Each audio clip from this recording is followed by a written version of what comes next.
I'm so glad to be joined today by veteran journalist, founder of The Daily Poster, which if you aren't already reading and subscribing, you should strongly, strongly consider it, David Sirota. How are you today? I'm doing good. Thanks for having me. It's always a pleasure. Today in particular, I wanted to catch up with you, one, because it's been a while, and two, because it feels like the news is moving at quite a clip. And you are my go-to person to help me distill exactly how mad I should be at what's not going on.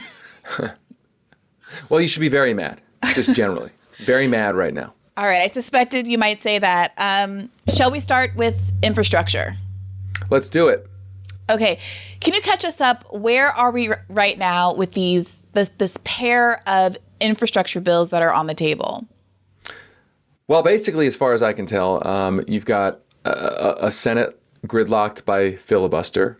That doesn't seem to be negotiable right now. I guess there are some folks who still hold out hope that it will be negotiable. What's that hope based on? Well, that's a guy, hope springs eternal. It's sort of faith, religious faith, I guess. I mean, there's no evidence that the filibuster is going anywhere. I do think what's been written out of the story on that is that it's suspicious that there are a number of Democratic senators who previously were for filibuster reform who suddenly are now not for filibuster reform. So, adding to the intrigue here and adding to the bad faith is the fact that you have senators from the Democratic Party who had previously said they supported some sort of filibuster reform, Joe Manchin, Jeanne Shaheen, and the like, who are somehow not for filibuster reform right now, which is sort of suggests that things are not what they seem. That sort of fuels the idea that the filibuster exists not because of necessarily one senator or two senators, but because the fix is in. So as it relates to the infrastructure bill, a real infrastructure bill, real being with climate spending in it, with the kinds of levels of spending that are necessary to deal with all the crises we face, that is gummed up by the filibuster. And so you have a number of senators talking about trying to find a bipartisan infrastructure bill, which of course means that the negotiations keep whittling down the proposal into smaller and smaller numbers with fewer and fewer spending priorities in it, because the Republicans are constantly playing this game of saying that they really want to negotiate in good faith, and then their negotiations, they keep, it's sort of a little bit like Lucy in the football, right? Like they keep pulling that back. So the ultimately, the really sad thing that's happening in politics, and I think this is not just on infrastructure, but on everything, is that the filibuster, I think, actually saps the entire country's belief that anything can happen. It actually sucks energy out of activism, out of really the civic life of the country, because every single thing, at least at the federal level, runs up against that problem. And so we keep talking about, this bill, the voting rights bill and the infrastructure bill and this legislation and that, and it all just keeps ending with the conversation but the filibuster. And that is, I think, deeply demoralizing to a lot of people, and rightly so. So this was a point that I raised a couple of months ago about the PRO Act that was kind of reacted to very controversially, which was, as in all things, none of this is going to go very far unless we're having a conversation about the filibuster. And what it has felt like is that there are these rotating chairs of big bills and priorities and news cycles generated around, this person says that they're for this now all of a sudden, but it doesn't really have a material effect because that same person might not be for filibuster reform, which means that it's not going anywhere.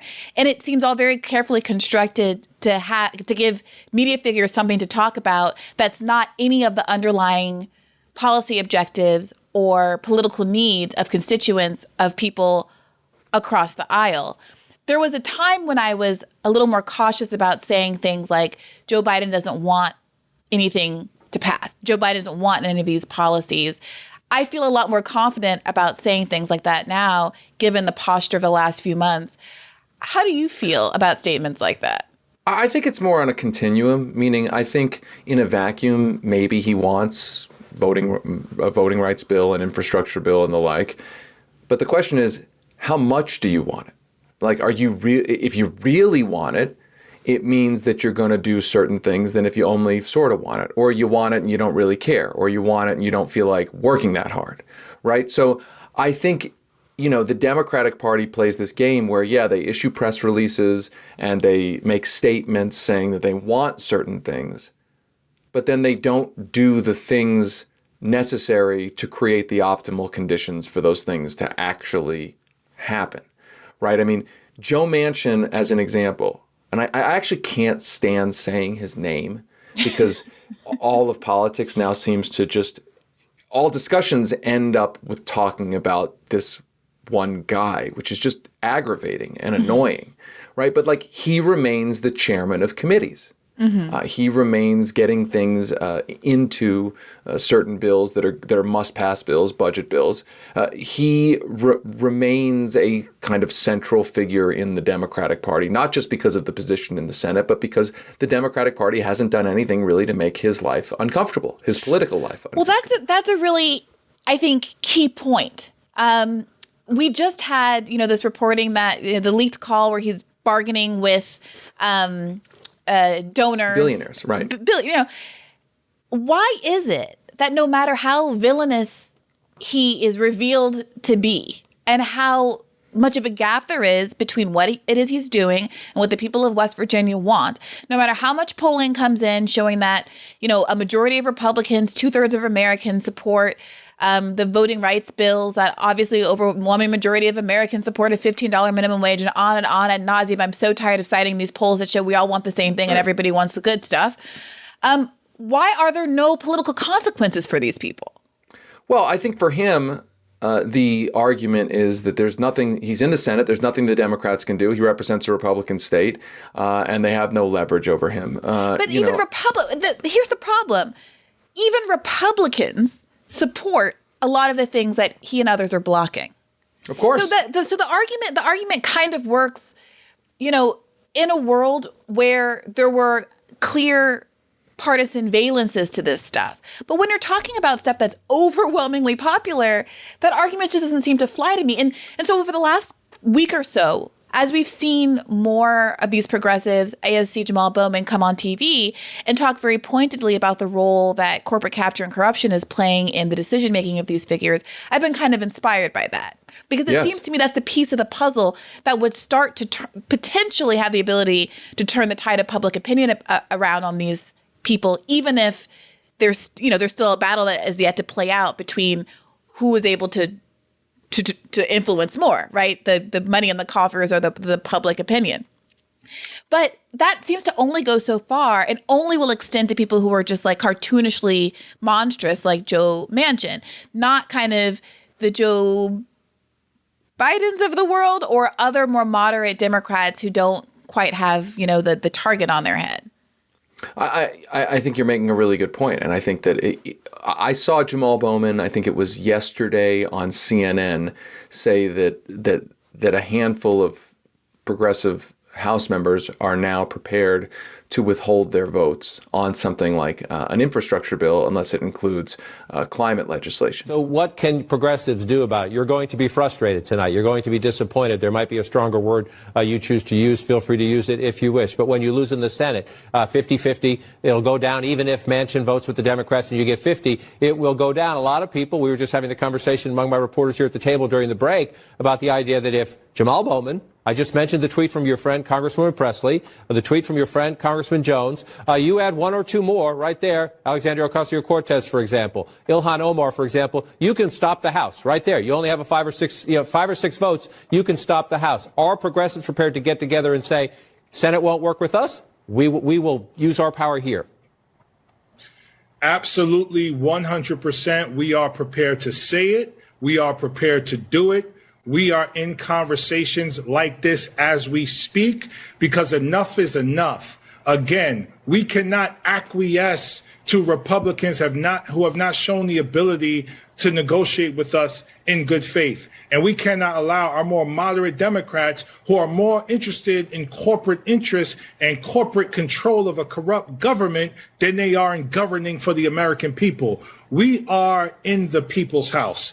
The country has become much more progressive. Progressives have organized to get Joe Biden into the White House and to win the Senate. Look at what happened in Georgia. So we are here. We are ready to get to work. And if they're not ready to negotiate in good faith, we're going to have to do what we have to do on the House side. Well, what is the point of that? The point of that is to mobilize the Joe Biden administration to actually put pressure on Senate Democrats, the whole caucus, in a real way, that if you basically have enough House votes to say nothing is going to pass unless X, Y, or Z is in the bill, then it mobilizes the White House, if it's the White House's bill, to then go to the Senate and say, Joe Manchin, Kristen Sinema, you may want X, Y, and Z, but I got the House over here that needs A, B, and C.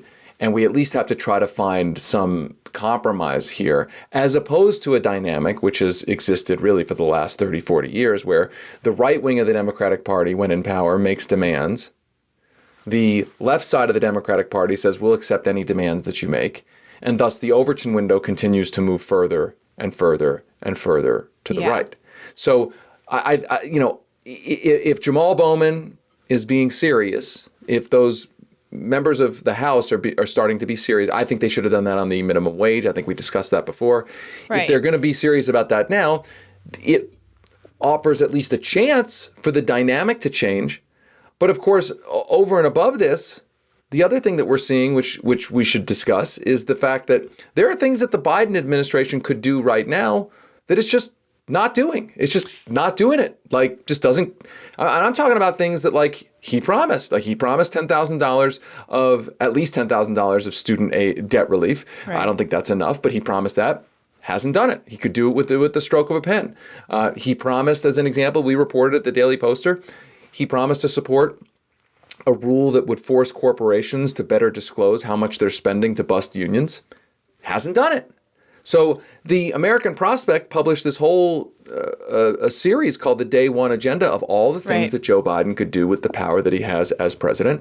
And much of that stuff just hasn't been done. And there's no real explanation for it other than the idea that they don't want to do it. And I think you have to deal with that. And it's hard to get past that. And there are so many people who, I understand that because of my sort of beat. My feeling is that I'm not going to kind of applaud like a trained seal when Democrats do the bare minimum, because there's already an entire $1 billion media infrastructure that's set up to do that. And there isn't very much in the way of people who are willing to keep pushing the edge of what they should and could be doing. And so there are those people who think that, I'm never happy and why won't you give credit where credit's due, yada, yada, yada. But at a certain point, and the real tipping point for me was the George Floyd Act, because it was the convergence of a lot of these little moments that we've seen over the course of the past 6 months or so, where last fall we had the leaked tape where a bunch of civil rights leaders asked very specifically, they said, we don't know if we're going to win Georgia. We don't know if we're going to be able to pass any bills, but here's what you could do by executive order to get justice for George Floyd. Joe Biden yelled at them about it at the time and said basically, no, I'm not using executive orders, and then set a deadline for himself of the 1-year anniversary of George Floyd's murder. Doesn't meet that deadline in terms of passing the George Floyd Act, which is supposed to be what he ran on, right? Restoring the soul of America, launching from Charlottesville. Wasn't that the whole gist that he, if you didn't vote for him, you ain't black? He's supposed to be a racial justice champion, And then you trotted out Al Sharpton and a bunch of other folks to basically say, it's okay, I'd rather have a good bill than a perfect bill. We're supposed to eat that kind of excuse and continue to allow these kinds of figures to give cover for the fact that this man could be doing things, to your point, who doesn't. And any of us who make that argument are hit in the face with, you're just doing Green Lantern theory. You're just pretending like the man has more power than he does. I mean, first of all, you got to pick a story about what the presidency is. I mean, is the presidency the most powerful office in the free world? Is it the leader of the free world? Is it the most powerful office in the land? Or is it just a ceremonial position where the president and the entire administration has no power? I mean, like, it's either one or the other. Like, it really is. I admit, of course, that the president doesn't have, superpowers. But the idea that the president can't do anything is just absurd. It's belied by our history. It's a ridiculous argument. I mean, it's obviously a ridiculous argument. Right. And my view is that when the Democrats, by the way, or the Republicans, I mean, there hasn't been many examples of this, but when the Democrats or the Republicans do something good, they deserve credit, even if it's not everything that I or we may want. Sure. But that also is to say that, like, when they don't do things, they deserve to be criticized. Like, I don't understand why this is a radical idea. Like, the spending bill that the Democrats passed had some very good programs in the spending part of that bill. That is good. The bill did not include a promised $15 minimum wage because the Biden administration didn't lift a finger to get it done. And then you had, 8 or 9 Democratic senators basically sold out the cause. That's really bad. The fact that they're not breaking the filibuster to allow for voting rights while Republicans are actively changing the rules of elections in state after state after state, that's horrendous and awful and intolerable and unacceptable. The fact that they are now talking about removing climate spending from an infrastructure bill while the country is burning. I mean, I am coming to you right now from a state that is literally on fire. That is outrageous, immoral, and wrong. And if you're somebody who hears those facts and thinks the problem is calling it outrageous, immoral, and wrong, then you are outrageous, immoral, and wrong. Like, you've basically decided you're going to be part of the problem, not part of the solution. And I just reject that. David, why is it that you think that the progressives that are now kind of saying the right thing and saying that they would hold up bills for climate legislation, et cetera, why do you think that they're doing it now and didn't do it over the $15 minimum wage? Well, I think for 2 reasons. One, I think a number of these House members just got there. I think, I know this sounds like I'm not apologizing for them. I'm just saying, like, you get to Congress, you've never been there, you don't know how it works. All of a sudden, you're thrown into this cauldron where you've got to actually stand up to the president of the United States, and every single person in the Democratic Party around you is telling you not to do that. So I think I'm not giving them a pass on what happened with the $15 minimum wage. I think votes should have been withheld, and that was the best chance to actually get it added to the spending bill. But I think some of them are getting their proverbial sea legs under them, so that's good. I think also maybe they realize that getting a phone call or a meeting with Ron Klain, the White House chief of staff, isn't all that cool. Like maybe it's kind of cool the first time, and I got schmoozed, and wow, this is great. It's really fun to go to the White House once or twice, but sort of the novelty of that wears off, and they're like, actually, the only way to get anything that I promised to do done is to actually play hardball. I mean, I've said this a lot, that if you want, there's the old adage, if you want a friend in Washington, get a dog. Well, my view is also, if you want to actually have power in Washington and be respected, not just liked, but respected, you've got to be willing to play hardball and do things that initially people will hate you for doing.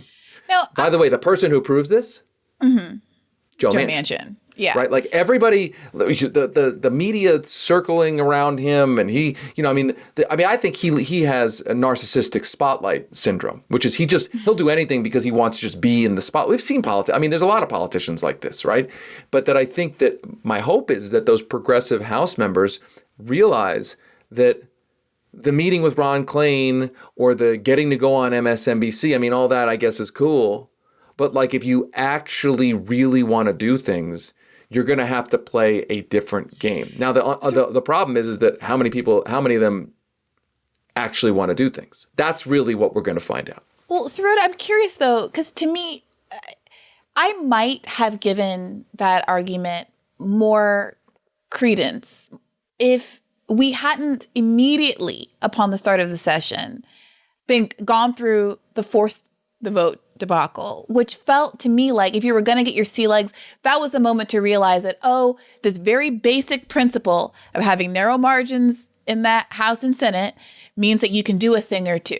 Okay, so even accepting the argument that you were caught unawares on force a vote, or, you just really were very eager to vote for Nancy Pelosi for reasons that will never be clear to me.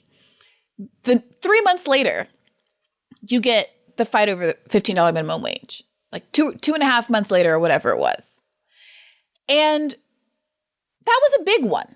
And this is not a principle where we're reinventing the wheel. This concept of leverage, for some reason, everyone else in the world, preschool age children understand this, but members of Congress are acting like it's a term, an idea, a concept that's been invented anew out of whole cloth.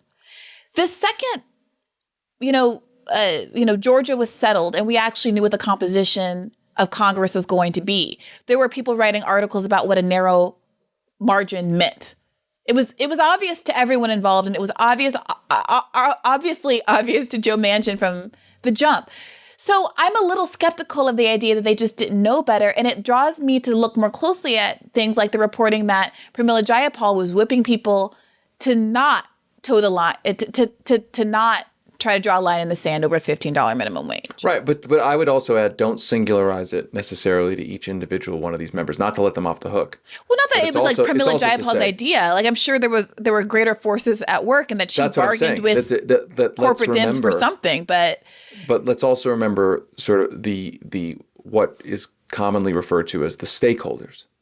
I hate that term. It's a sort of a disgusting kind of professional politician term. But basically what that refers to are the interest groups, the advocacy groups that all create a foundation of support or lack of support for what members of Congress are doing. So as an example, on Medicare for All, there are a lot of stakeholders, quote unquote stakeholders, insurance companies, drug companies, et cetera, that don't want that to happen, right? There are relatively few stakeholders that really see that as a priority, meaning there are advocacy groups and unions that may say they support it, but there are relatively few stakeholders with any political power that are willing to go to the wall for that. And so oftentimes things that do not have stakeholder support, we're asking individual members of Congress to go out there and fight for those things, and they know they don't have institutional backing behind them. And so they shy away from those fights. That dynamic explains Medicare for All. It explains the $15 minimum wage. If you really think about it, and I'm not blaming the unions, but like the labor movement officially supports a $15 minimum wage.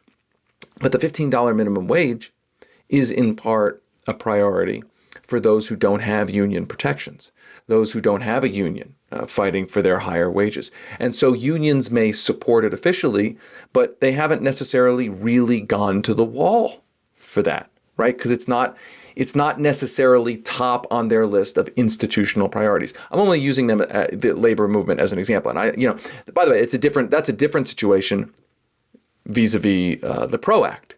The labor movement does have a vested number one top priority level situation when it comes to union rights legislation, right? So that's what, and so by the way, that's why you've seen almost every Democrat say they're willing to go to the wall for it, because they know that it is an institutional priority for a stakeholder that will support them in their elections, in their sort of political life. So I think part of the problem is that you have to ask the question, well, where are the stakeholders on the left? I mean, where is the Washington infrastructure, if you will, to support things like Medicare for all, a $15 minimum wage, to make it uncomfortable in a real way for these members of Congress not to support these things, to make it uncomfortable for them to oppose these things. That's the real, I mean, frankly, that's the real dynamic at play here. And I'll give you an example. Like, notice that the blue district members of Congress, who are the most vocal for eliminating state and local tax deduction caps. Seems like an esoteric issue, but basically the 20 seconds on that is Donald Trump put into his tax bill, by the way, motivated in a bad way. He just wanted to punish blue states, but basically put in a provision in his tax bill that said, if you live in one of these states where the state and local taxes are higher, you can only write off up to $10,000 of those state and local taxes off your federal taxes. So the blue state Democrats don't like that, even though if you repeal that cap, it's a huge tax giveaway to the extremely wealthy, right? Mm-hmm. People who own mansions and the like. Mm-hmm. So here's the thing. The House and Senate Democrats who represent those states, they're really willing to go to the wall to try to get rid of those state and local tax deductions. And a lot of these House members from these rich blue districts have been much less vocal on something like the $15 minimum wage. Now, ask yourself why that is. It's because there's not a huge amount of institutional stakeholder pressure on them to support a $15 minimum wage. But every time they go home to their affluent congressional districts, they've got local donors yelling at them that their local donors have to pay a slightly more in taxes on their mansions. So what you see then is these House members from these districts saying, I'm willing to take down tax legislation from the Biden administration unless it includes a massive tax cut for my wealthy donors back in my district. So my point is, you see the stakeholder effect right there about what gets prioritized and what doesn't. So it makes complete and total sense that affluent people who can kind of quite literally lobby or curry influence through more informal channels or through campaign donations get their issues heard first. I think a lot of listeners will probably be familiar with that study that showed there's just no relationship at all between what people will fight for legislation-wise and what individuals actually want.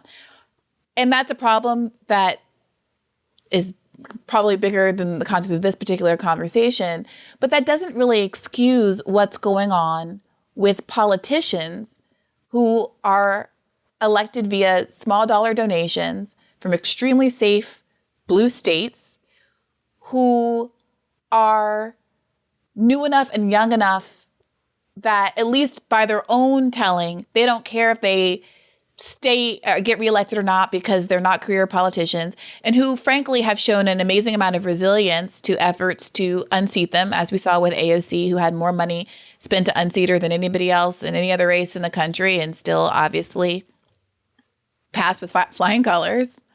Why they are only now in this moment starting to draw lines in the sand the way that Manchin has done, and why they were susceptible to the reported corralling by somebody like Pramila Jayapal, whatever she was motivated by. I think it's a great question. I think it's a fair question. And I think, I guess I would say that I think the charitable view, the uncharitable view is that this is all a game of theater.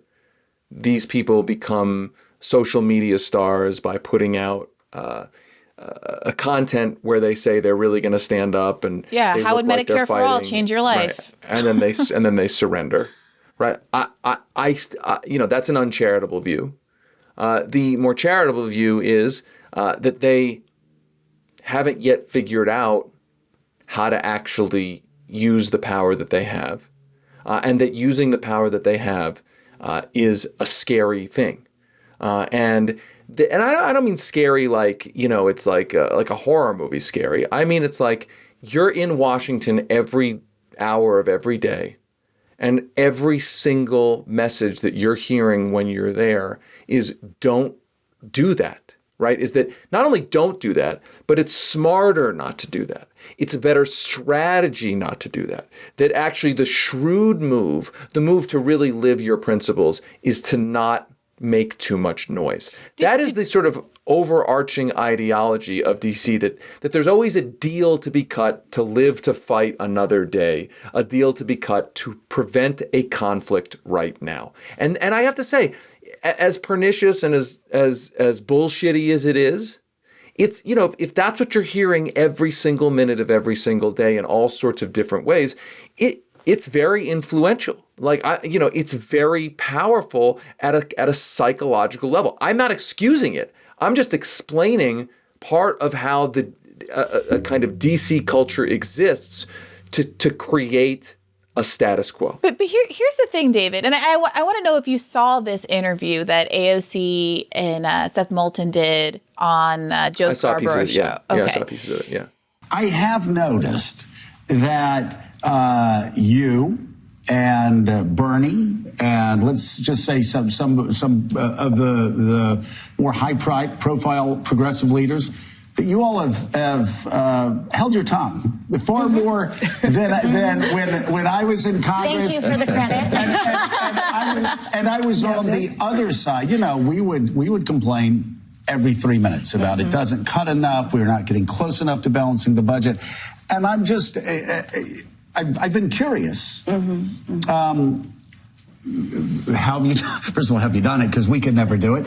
Is there more of a plan to let the moderates work through this, let them try to get to where they go, and then we work behind the scenes and meet them behind the scenes? I do think that there has been a large amount of behind the scenes work. For example, in the American Rescue Plan, moderates, there were some moderates on the Senate side that wanted to cut stimulus checks, that they wanted to cut the child tax credit, which are checks that are hitting people's, mailboxes right now. Right. And so we were using a lot of our leverage because, Manchin's got some of these votes in the Senate, and we've got progressives holding that margin in the House. Right. And so, not all of these fights are all public, but I also think that we've got a lot of work ahead of us, too. And so we've got appropriations season coming up, funding and critical agencies that progressives want deep reform in. We've got the defense budget coming up.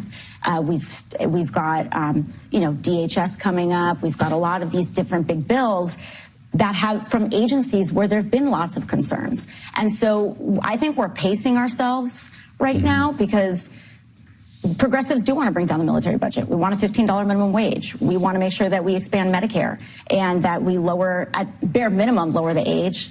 I would like Medicare for all. People were upset about that for a lot of different reasons. But what I found very interesting was that Scarborough presents the question to AOC by saying, when I was in Congress, we would rabble-rouse all the time. The mainstream Republican, centrist Republicans or whatever, they couldn't do anything right according to us. We would always be pushing for our agenda. You guys aren't doing that. AOC says, thanks for the credit. Like, that's a compliment. So the idea that it's always good, a sign of success is keeping your head down and living to fight another day, it's belied by the fact that Joe Scarborough, in the framing of his question, obviously made a different kind of choice. And arguably, the political movement that he was a part of was more successful as a consequence of that kind of rabble-rousing. Yes, but the cultures two things. The cultures in the parties are different. And the way money aligns is different. So one, I think that the Democratic Party culture, and by culture I'm talking about not just the politicians, I'm talking about the staffers, the punditry, the media, the sort of activist, big D Democratic Party class, is a very top-down, unity-oriented, team-oriented culture that sees pressure and dissent as sedition and traitorous behavior to the I'm seeing cracks in that, though. I agree. No, I agree. I totally agree. I turned on CNN the other day, or rather saw a case study had posted, because he's the way that I mostly watch TV these days. If you're not already following Case Study QB. Yeah, I follow him, and a regular schmegular degular CNN pundit is making the case for forcing or withholding the vote. The reality is we have kind of an asymmetric situation now, Allison, where the things that Republicans care most about, cutting taxes, can be done through reconciliation and 51 votes, and appointing justices can be done through 51 votes because of changes in the filibuster that were done both by Democrats and ultimately by Republicans to eliminate it for Supreme Court decisions. So now we are in a situation where the things that Republicans care most about can be done with 51 votes, and the things that Democrats care most about require 60 votes. And, you know, for Senator Sinema to say that the filibuster historically has encouraged bipartisan cooperation, really, it's the opposite. I mean, Republicans now have no incentive to negotiate on what they might or might not accept on federal voting rights because they know that the Democrats can't pass anything under current rules. If there was no filibuster, if the Republicans knew that something could be passed over their objections, there would be more incentive for something like the Manchin compromise to be taken seriously on the Republican side. Changing the filibuster is going to be very hard for Democrats, but there has always been only one possible path to doing so, which is for Democrats to create proof points time and again of Republicans voting en masse against ideas that have broad support in the country, like the January 6th Commission, potentially like gun control, immigration for dreamers, and so forth. And so that really is the one play. Will that be enough to move Manchin and Sinema in the end? Maybe, maybe not. Probably not to lower the threshold, perhaps to require a talking filibuster. But that is the game that is playing out now over the next several months, and why it's a mistake, I think, to say that today's vote is simply a messaging bill for 2022. So tell me why this guy with his widespread banker's collar, glasses, and book-filled bookcase up in his, I'm sure, expensive New York apartment gets this. And we're supposed to believe that the progressives in the House are just kind of like figuring it out as they go along. That's a fair question. Look, first of all, I'll say Ron Brownstein is actually one of the most astute observers of politics and has been for decades. I don't agree with him on everything, but he you know, I mean, by the way, he didn't say anything there that's like ideological or, right. You know, sort of, it's just it's common sense. He just told the truth. Like it's the state of that's play. what it is. Yeah. It's just like the reality. Right. So my point is that I think, you know, the Democratic Party culture of pushing and pushing and pushing, that there really isn't as much of a culture of that in the Democratic Party than there is in the Republican Party. But I also think, so then you ask, well, why? And right. I think part of the answer is that Republican Party activism on the edge of the right much more perfectly aligns with what money wants than internal Democratic Party activism on the left edge of the spectrum, which of course is oftentimes, if not most times, against the interests of big money. So sure. that Joe Scarborough patting himself on the back, but I was throwing bombs at the centrist, is the center of the Republican Party from the right. It's like, yeah, dude, that was easy because like you had essentially the veritable version of the Kochs behind you, right? Yeah, who you know, it's a much different and riskier proposition to do it from the left of the Democratic Party. I'm not saying that justifies not doing it. Riskier how? What is the actual risk? I mean, you get primaried on the right. But this is why I led into this conversation by saying we're talking about people from deep blue districts I agree. who face more right. I totally agree. I completely agree. There's no excuse for it. There's no excuse for not doing it, especially if you represent a deep blue district. And who are able to, because they ostensibly support policies that are backed by the people, raise enormously more money from small dollar donations than anybody else. Yes. You and I both know, having come off the Bernie campaign. I'll one up you. I'll one up you, though. Sure. It was harder before. When I was working on Capitol Hill 15, now 20 years ago, if you were a Democrat from a deep blue district and you wanted to pressure your party's leadership from the left on an issue, mm-hmm. you didn't have nearly the potential access to small dollar online mm-hmm. fundraising as you do now. So there really was a heightened risk that if you behave like that, they're going to dump super PAC money, or the equivalent of it, into a conservative primary of you in your district and defeat you in a way where you don't have access to an alternate source of funding. Right now, the point is even more, your point is even more powerful, which is to say the AOC race, right? I mean, the AOC race yes. is a great example. Like, she can... one reason to have independent online grassroots fundraising is to free you from the fear that institutional money will come in and destroy you if you take a position against your own party's leadership that challenges big money. Now, to be clear, anytime you do that, you're heightening the risk that you're not going to get reelected because you're attracting opposition from big money into your district to try to run against you. But the point is that if you can raise independent grassroots money, that reduces the risk. That's supposed to empower you. And look, I go back to what I saw Bowman say yesterday. Bowman actually called out, I think he used the term corporate Democrats, which I was like, wow, like it was good. You don't usually see a sitting Democratic member of Congress even like say that term, like put it in those terms, right? So I hope that things are changing. I can't explain why it's taken this long. I mean, maybe it's that they also sort of realize like, hey, we only got a year and a half until the midterm elections, and like if we don't produce stuff, like we're gonna get shellacked. Right. I mean, I am right now I've been working for a year on this project. We're going to be putting out soon a podcast series that we've been working on for a year, which is about how the failure of the Democratic Party to adequately respond to the financial crisis created the conditions for the Tea Party election of 2010 and created ultimately the conditions for Donald Trump. And I hope that now as we approach the equivalent of the 2010 election, hopefully it doesn't turn out like that, but the equivalent of a new president's first midterm, that there are more members of Congress saying, listen, if we don't deliver, like we're going to get absolutely and completely shellacked. And that is if that happens, that will be a disaster of epic proportions. Like the Republican Party is way more crazy even than the crazy Republican Party of 10 years ago.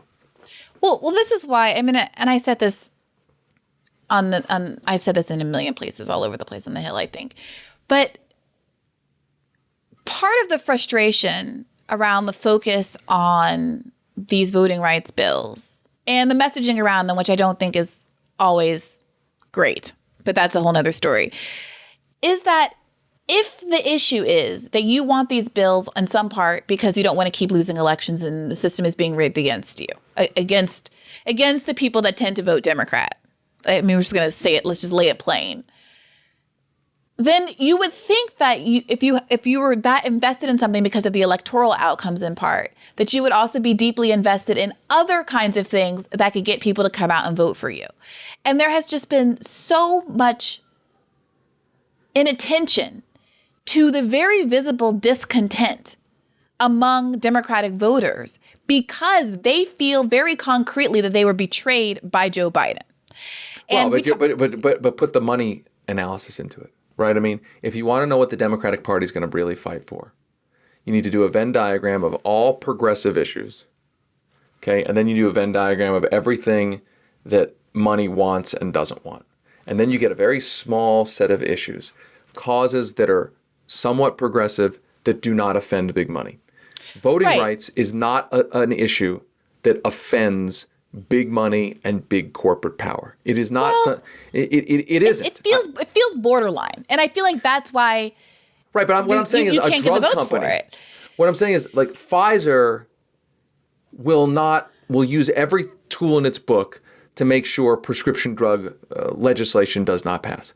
Pfizer doesn't really care if voting rights legislation passes. Well, but at the same time, we have the Koch brothers pressuring Joe Manchin to not get rid of the filibuster, which is integral to passing this voting rights legislation. So I agree. Yes. I think that there's tiers and layers to it, but and voting is like a second degree. It's like a 1 degree removed process. You know, I don't want the voting reforms that are going to lead to more progressive candidates that are going to then lead to legislation that's harmful to my bank account. Like, but I mean, I take your point.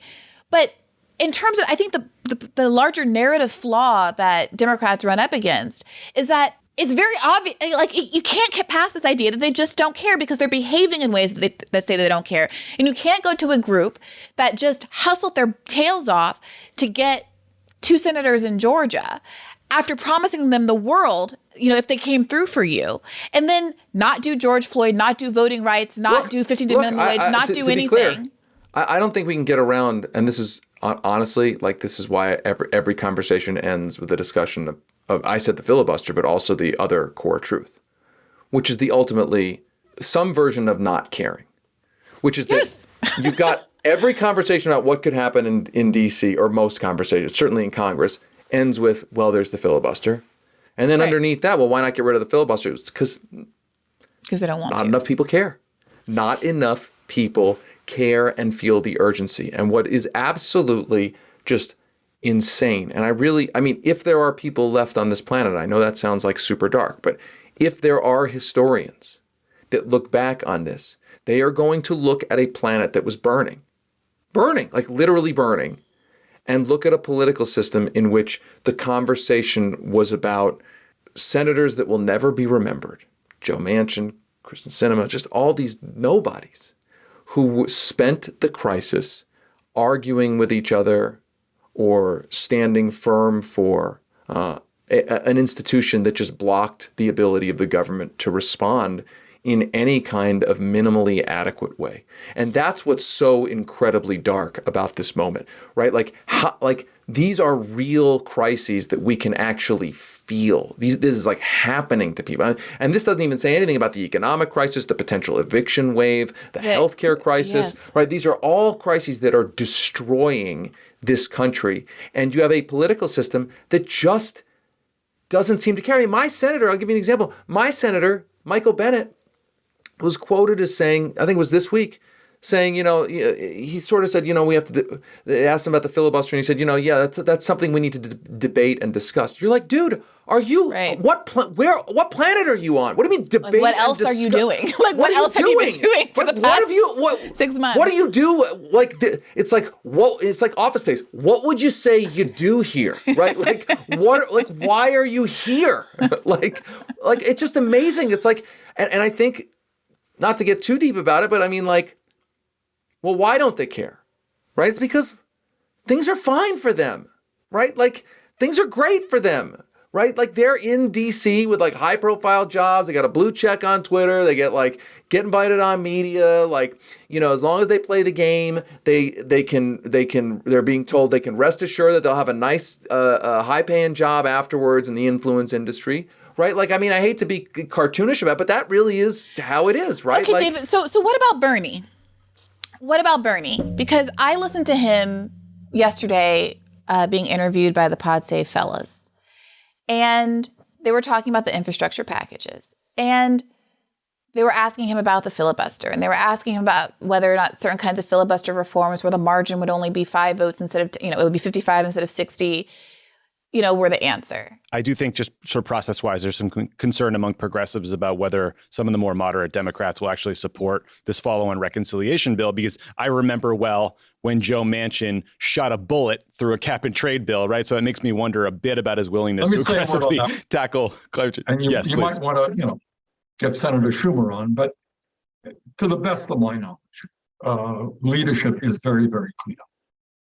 There ain't going to be a small bipartisan infrastructure bill that gets to the floor unless there is an ironclad agreement that there will be support in very specific ways for a larger reconciliation bill. Now, you might ask, why in God's name do you need 2 bills? And the answer is, I haven't a clue.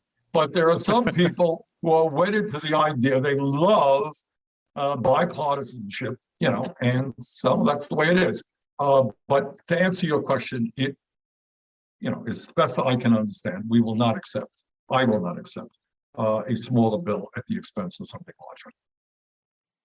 That's great news. I saw some House members have even suggested withholding a vote on the bipartisan bill until there's some agreement on reconciliation. Do you think that's a good idea? Is that necessary? We'll see if it's necessary or not. But what I can tell you is it's a backup plan, if you like. So my first question is, isn't it kind of obviously an abdication of some kind of leverage to agree to a bifurcated infrastructure bill where everything that the Republicans would want is siphoned off into one?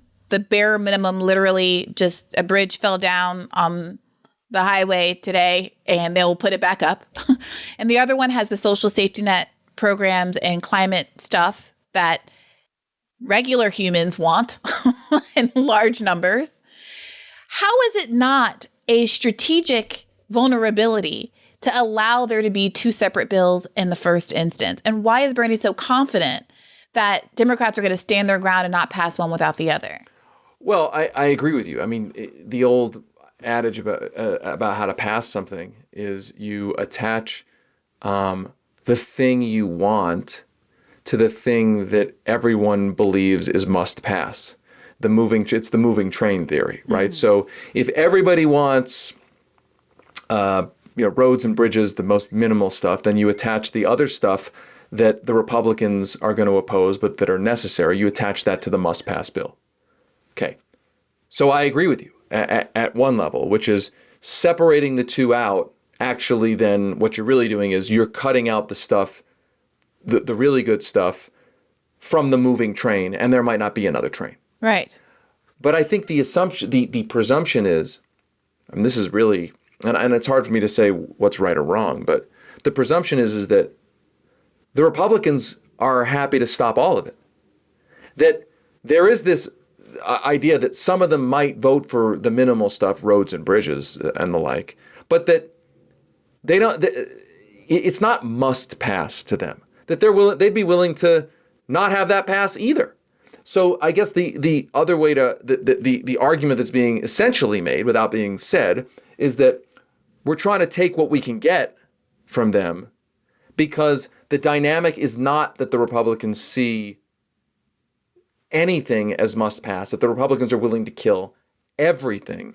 So we have to try to find a few things that we can get them to agree to pass. Well, then that's an admission that you're not actually planning to pass both bills. And when Bernie gives his, lends credibility to the idea that Democrats won't fold on the smaller bill unless the bigger bill goes through too, that seems to be, if that logic holds, it seems to be on its face a lie. So, and also, I agree with that, which is that you've got to at least try the moving train theory first, which is this is one bill. It's all important. Certainly the climate stuff is just as important as roads and bridges, and that it all has to be together. More so. And that separating them out is a way to weaken the cause. We haven't seen Democrats do that. It's just, by the way, it's a thing that Mitch McConnell does all the time when he's been in charge, which is he'll put stuff that is considered must pass to the Democrats. He'll package that stuff with really horrible things, realizing that what he's doing is he's essentially forcing Democrats to vote for things that they think are must pass and make them be willing to swallow things they don't want to pass. We've almost never seen in the modern era the Democratic Party do the same thing to Republicans. Yeah. I mean, what it feels like is when we have on occasion had not quite supermajorities, but good, solid majorities, as we did in the first 2 years of Obama, that there was never a world where there was the threat of Democrats passing things that were truly such a threat to Republicans that they were willing to compromise in our direction. So I fantasize about a world where Obama was like, wealth tax. We're doing a wealth tax. If you don't like Obamacare as is with a public option, this is the next thing that's coming down the pike. You know what I mean? It feels like we're always starting from a bargaining position of Mitt Romney's healthcare plan. Yeah, absolutely. I mean, it's absolutely true. I mean, it is, the idea that this is asymmetric is absolutely true. It is asymmetric. I don't like using warfare, but it is an asymmetric battle where the Republicans are willing to use tactics that the Democrats aren't. And the Democrats, and you return back to where we've been, which is they don't want to do the right thing enough to use the tactics that are necessary. And that is essentially the epitaph of the Democratic Party. And in the era of climate change, it may be the epitaph of human civilization. I mean, not to be too dramatic about it, but how much do you want to save the entire planet's ecosystem, right? How does this not mobilize you to use different, more aggressive tactics? It just, I guess is it just not, it's not bad enough yet? I mean, I maybe the argument, maybe what's the truth is it's not bad enough for those elites. It's just not bad enough for them, right? The thing that gets me, and the argument that I make, and people get mad at me about it, is the thing that some people could say, that all of these organizations and like movement groups and stuff could say, is screw it, don't vote for them anymore. Like, don't vote for them anymore. Let's test the limits of how willing Democrats are to lose. Well, and then that boils down to the problem is that the Democrats are happy to lose. Well, look at what happened in the Obama era, right? Like, frankly, that theory was tested, right? Which is that, like, fine, don't vote for them, and a lot of people didn't vote for them, and then they lost 1,000 seats, state legislative seats, congressional seats, governorships, etc. Well, I don't think that's quite the same. Like, I don't think there wasn't a coordinated movement of people saying, no, but it's this. But I will vote for. I will only vote for you if, like, we are. I mean, I agree with you, but it's the same effect, right? The party did not deliver material gains for many people. Therefore, a certain segment of many people either didn't come out to vote, didn't encourage their friends to vote. Right, it's the same. Mathematically, it's the same effect. And they don't think. What's really painful to me is, like, in the post 2016 analysis, no one wanted to talk about the fact that, for example, 88,000 people, black voters alone, not even considering white voters, black voters in Wisconsin didn't vote in 2016 who did vote in 2012, and Hillary won by like 20,000 or lost by like 20,000 votes in the state or whatever it was. Some small fraction of the black voters that that had demonstrated that they could and would vote if so inclined. And at no point in the conversation about how to get voters back is the Democratic Party focused on helping people. Right. Right. Like materially improving people's lives is a good get out the vote instrument, right? Like, the Democratic Party does not seem to appreciate the connection between materially improving people's lives and increasing voter turnout. Like, that entire extremely simple idea is just not in the discussion, right? It's just not. Yeah. Yeah. I mean, there's an interesting question to be asked about how much Republican voters, many of whom are under the same kinds of pressures and strains and economic precarity, are vulnerable to that same kind of messaging. Your party isn't doing anything for you. We just had this, leak demonstrating that no one, rich people don't pay taxes. There is so much fodder out there right now to really try to fracture this bizarro right-wing coalition where you have a man with a golden toilet who's become a cipher for a populist movement, right? Well, I think frankly, the base of the Republican Party doesn't believe that government can materially improve people's lives. But come on, David, you and I were both on this Bernie campaign, and you and I both saw the idea. We both know that the independents are the largest voting group in America, and how much they responded to the idea of a guy who was willing to be critical of the system. And that was a lot of what Trump's charm was. Agreed. And my point is that I think a lot of the base of the Republican Party does not believe, I'll put it this way, a lot of the base of the Republican Party has far less faith in the traditional two-party system, the traditional two-party establishment, than the base of the Democratic Party. That the traditional base of the Democratic Party still has a deep belief in the two-party system, the establishment, and the like. And I think that's why you saw Bernie only get, 43, 44% of the Democratic primary in 2016. And you saw Donald Trump win the Republican primary. Well, that's also just, I'm saying if you just take... 17 candidates or whatever, and you only ever got like 30%. My point is, if you take the two parties and you don't equate Bernie Sanders to Donald Trump policy-wise, but you say they both represented... they both were perceived by each separate party's voters to be anti-establishment, broadly speaking, that there's a smaller but still significant amount of support for that view in the Democratic Party, and a larger view in the Republican Party. Granted, there were 17 candidates. I grant you that. But so I think, the average Democratic Party voter still believes in the system. And I think an increasing share of the Republican Party, certainly of independents, do not believe in what you would call the system. And so the Democratic Party tends to produce establishment-style politicians, and the Republicans tend to produce anti-establishment-style politicians. And I want to be very clear. The Republican Party produces anti-establishment right-wing politicians who are incredibly, incredibly dangerous. The Democratic Party could produce and has produced some anti-establishment progressive candidates who I think are not dangerous. We shouldn't equate the two. It's only to say that where do the parties, the base voter, rank and file voters of the parties, how do they see the system itself? And what I am frustrated with is I don't understand why Republican base voters seem to at least understand the brokenness of the system more than the base rank and file voters of the Democratic Party. Like, how does the rank and file Democratic voter how do more rank and file Democratic voters not see and not be willing to reward electorally candidates who represent truly fundamental change? It's amazing.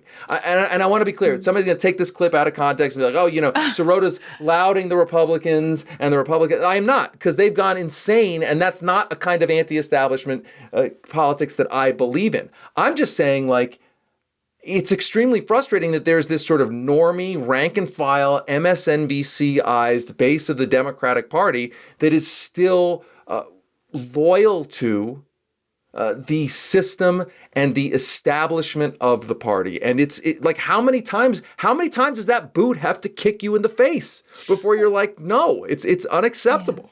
Well, my only objection was going to be that certainly about the media infrastructure, but in terms of actual voters, my feeling is that there are an increasing number of Democratic or democratically inclined voters who have very little faith in the government and the establishment. I remember thinking during the campaign all the time that the 99%, 1% messaging is so similar in feel to the way Black folks will talk about, like, the man and the system. And, the idea that, Democrats and Black people in particular are always framed as being, pro-government and, do we disproportionately have government jobs because those jobs were desegregated first, and all of the stereotypes about welfare assistance and all of that stuff. But when you talk to Black people, there's an innate skepticism, or not innate, a skepticism that comes from experience that I always thought was so prime to draw upon and to connect to a broader economic message and a systemic message about where exactly those failings were. And I think that people across the board are really open and receptive to the idea that not that government's bad, but that it can be broken. And that is a shift that also could be made, shifting Republicans from government is bad to government is broken but could be better. It's not something that Democrats even try. They just defend, like, but Obamacare was good. Ignore your premiums. Like, it was good. Why are you mad? It must be because you're racist, right? And certainly some people are racist. Like, some people on both sides of the aisle are racist. But it feels to me like there's just no effort at that level of persuasion that I have experienced in my own personal life when talking to Republicans, an enormous amount of simpatico by being willing to admit these were failures. These were governmental failures. This is how it could have been better. And the question isn't whether or not government is, like, intrinsically good or bad, but whether it is more democratic and can be pressured to serve us better than letting the private industry run wild. Yeah, and I don't want to be all gloom and doom here, because I was just talking to a friend of mine about this, which is that, look, I think the reason to feel some semblance of optimism is that we are seeing more and more examples of much better Democrats, more progressive Democrats, being able to win office. There's a ceiling, though, so far, which is to say that The ceiling being how big a race can you pull it off in, right? That AOC was able to win a Democratic primary which was great, but only a couple thousand people showed up. It was a race where you could actually almost meet everybody, right?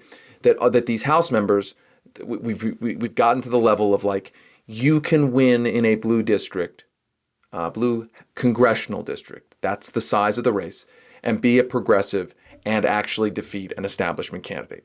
We saw this week upstate New York mayoral race. Socialist It's about mayor it's about the same Buffalo. size, right? About the same size, right? That if you look at how many votes were cast, it's about, I think she won with 11,000, 12,000 votes, right? Like, it's about that size, a race where you can actually meet almost everybody. So that is really significant progress. The problem is that there hasn't yet been a race that you've at a sort of the next level, like a Senate race or a gubernatorial race, or even in the New York mayor's race, right? I mean, we saw those results too, right? That there's a ceiling so far. And so the next political question is not whether, and these races are important, not whether you can win a city council race or a state legislative race. I'm the spouse of a state legislator, right? Or a congressional race. Then now the question is, you got to keep winning those. But now the question is that can you win the next level? Can you win the next level? Now, I don't know. Like, have we hit a barrier where it's like, But also, once David, you get.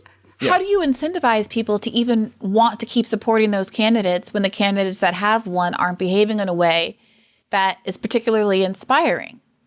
That's a great question. I mean, that's a great question. And I think ultimately what you have to do is you have to have people who have a platform, a political foundation and notoriety at one level to try to then make the jump to the next level. In other words, to be specific about it, you have to have somebody like an AOC or somebody like that who has established themselves in an office to then make the jump to the next level. That is traditionally how it's worked in politics forever. So they can be Bernie and then... Well, I mean, look, I think a Senate that had 20 Bernies would be a better Senate. Would it solve the problem? Like, I don't know. Well, I don't know, because there's I don't know. Did we play it in this part of the clip, Ben, or was it the other clip where Bernie was asked specifically, is filibuster reform the solution? And his answer indicates that he understands that it's a lot more than Kyrsten Sinema and Joe Manchin, and that unless we have basically super majorities of Bernie, unless it's just all Bernie top down, nothing's really going to change. Do you have advice for people on what the best way is to communicate with Joe Manchin or others who might be a sticking point here, based on your experience? I mean, people can do what they want here.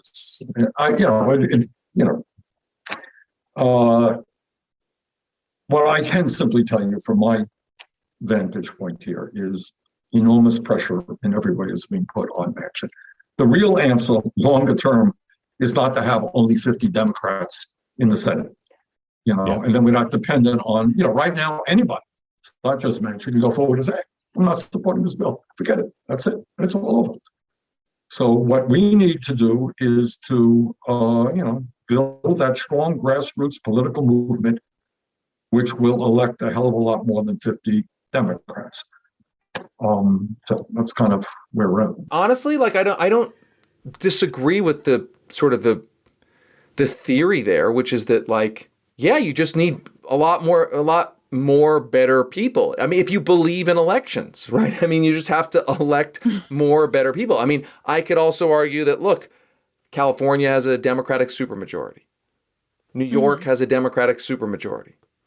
Both of those states blocked a vote, even blocked an up or down vote on a single payer Medicare for all style healthcare bill. In New York, it was even worse. They blocked a vote even though officially a majority of Democratic legislators were co-sponsoring the bill. So yes, I mean, like, I mean, where do you go from there? You could just say, listen, it's all a fool's errand. None of it matters, like, at all. And here's the thing, like, I can't logically argue when I've just given you those two examples. I can't logically argue that sort of argument is wrong. In a sense, I'm admitting that like I still cling to some faith that's based on less and less evidence that if you keep electing more better people, things will, or at least can, change. Like it's becoming more of a faith-based argument of late than a fact-based argument. But I also think, look, there are good things that have happened in legislatures. There are good things that have happened at the gubernatorial level. I just think like ultimately you end up arguing whether democracy can produce a government that actually will deliver material gains for people. And like I think, frankly, if you really boil it all the way down, the era we're living through in is testing that fundamental question. Like, can American democracy deliver material gains for Americans or for most Americans? And I think American democracy, flawed as it was and flawed as the New Deal was and Jim Crow, and it would cut people out and the like, but it did manage to deliver material gains to the, broadly speaking, what we call the middle class for a period of 40, 50, 60 years, depending on how you count it. And we are now living through an era where I think it's not entirely clear that American democracy can, I don't mean will, I mean even can deliver shared prosperity and material gains to most people. And that's, if you believe it can't, then that's it. It's oligarchy. I mean, it is oligarchy. But what I'm saying is that where do you go from there? If you believe it can't, what's the alternative? I don't know. Yeah. I don't know what the alternative is. Well, I have some thoughts, but I'm not sure that I can say them on a recording. So I mean, I don't know where to go from there. Like what? Like we just need a benevolent king? I don't think that's going to work out. I mean, it does get you do end up back to where I'm going to butcher the quote. What was it? The Winston Churchill quote. I think it was Winston Churchill. Somebody said, democracy is the worst form of government except all the others. Right? Yeah. Yeah. Well, there's some others. Although I want to be clear, I want to underscore American democracy, right? Like by that I mean our brand of democracy, like a brand of democracy that has undemocratic nonsense like the U.S. Senate in it, right?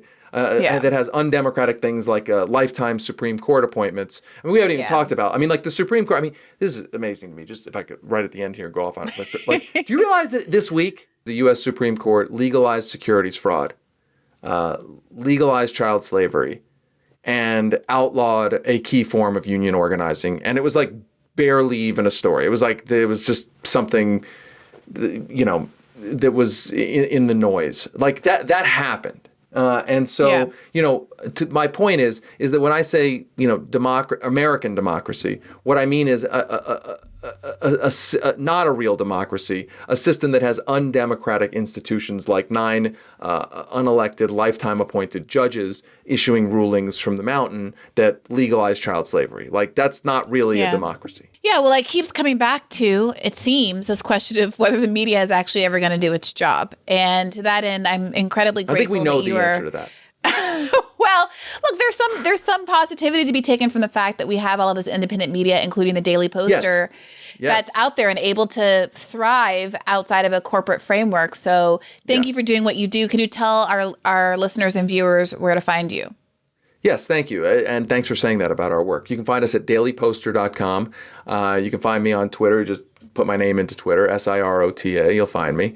I want to just echo what you said, which is that if you want a different media environment, you have to support a different media environment. Or put it this way, if you are not pitching in a little bit to whatever kind of independent media, then you are the product, you are not the customer. To put it in capitalistic terms. In other words, if you're not pitching in, you're being sold to advertisers as opposed to funding the kind of programming and journalism that you want. So whatever independent media you like, just throw in a little bit what you can, because otherwise we're all going to be stuck inside of essentially this horrible matrix-like world where, up is down, war is peace, and the filibuster is progress, right? Like that's where we're going to be stuck there forever until the world basically incinerates because of climate change. And that's not acceptable to me, and I hope it's not acceptable to everybody who's listening to this.